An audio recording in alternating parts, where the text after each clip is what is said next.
ফেসবুকে আপনারা on post from others এই অপশনটি দেখেছেন। এই অপশনের কাজ কি সেটা এই ভিডিওতে দেখব। এটা হচ্ছে আমার ফেসবুকের হোম পেজ। আমি যদি একটু নিচের দিকে আসি, এখানে আপনারা দেখতে পাচ্ছেন একটা পোস্ট। এই পোস্টের মধ্যে কতগুলো লাইক পড়েছে সেই সংখ্যাটা কিন্তু আমরা এখানে দেখতে পাচ্ছি। এবার আমরা ওই অপশনটা আবার খুঁজে বের করি। ডান পাশে দেখুন 3 লাইন আছে, এখানে ক্লিক করবেন। এরপর একটু নিচের দিকে আসবেন, এখানে সেটিং অ্যান্ড প্রাইভেসি অপশন রয়েছে, এখানে ক্লিক করবেন। ক্লিক করার পর আবারও সেটিং অপশন রয়েছে, এখানে ক্লিক করবেন।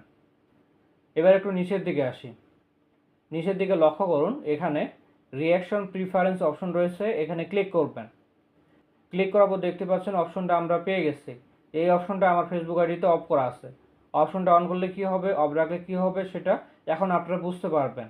আমি যদি এখান থেকে এই অপশনটা অন করি, অপশনটা দেখতে পাচ্ছেন আমার ফেসবুক আইডিতে অন হয়ে গেছে।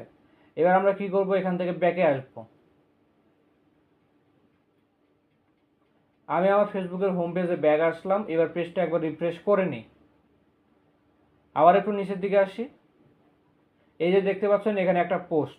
এই পোস্টের মধ্যে কতগুলো লাইক রিয়েক্ট করেছে সেই সংখ্যাটা কিন্তু আমরা এখানে দেখতে পাচ্ছি না। মূলত অপশনটা যদি আপনি অন করেন তাহলে অন্যরা যে পোস্টগুলো করবে ওই পোস্টগুলোতে কতগুলো লাইক করেছে সেই সংখ্যাটা আপনি দেখতে পারবেন না।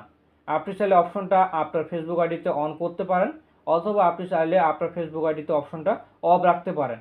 ভিডিওটি এখানে শেষ করছি। দেখা হচ্ছে নতুন কোনো ভিডিওতে। সকলে ভালো থাকবেন। ধন্যবাদ।